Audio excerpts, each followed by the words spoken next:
राहुल गांधी जी का एक गुण जो उन्हें दूसरों से अलग करता है। राहुल गांधी जी को जो भी काम दिया जाता है सिर्फ वह उसी काम को करते हैं, कोई दूसरा काम नहीं लेते हैं। उसी काम में पूरी तरह रम जाते हैं, पूरे मनोयोग से उस पर फोकस करते हैं, फिर उसको करके ही छोड़ते हैं। यही गुण उनको बाकी नेताओं से अलग करता है।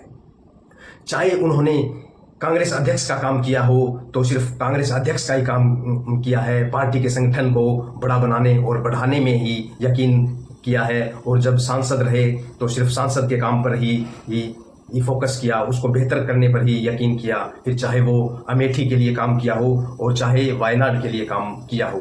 और अब लीडर ऑफ अपोजिशन हैं तो उसका काम भी काफ़ी बारीकी से, काफ़ी फोकस तरीके से देख रहे हैं। जैसा कि उनके संसद में भी अपनी पहली स्पीच से ही यह सिद्ध हो जाता है कि वो कितनी तैयारी करके आए थे। कैसे उन्होंने अपनी बात प्रैक्टिकल तरीके से रखी, फोटो को आगे रखकर धर्म से शुरू करके फिर अभय मुद्रा पर भाषण दिया कि डरो मत, डराओ मत। उसके बाद हाथरस में भी पीड़ितों से मिलने चले गए, वहाँ पर भी उन्होंने पूरी तरह मदद का आश्वासन दिया। फिर वह असम में बाढ़ पीड़ितों से मिलने चले गए, मणिपुर में हिंसा पीड़ितों से मिलने गए, फिर गुजरात में कांग्रेस के दफ्तर पर हमला हुआ तो वहाँ कार्यकर्ताओं को प्रोत्साहन करने के लिए गए और कहा कि अब हमें सरकार बनाने का मौका मिल गया है और हम सरकार बना कर रहेंगे।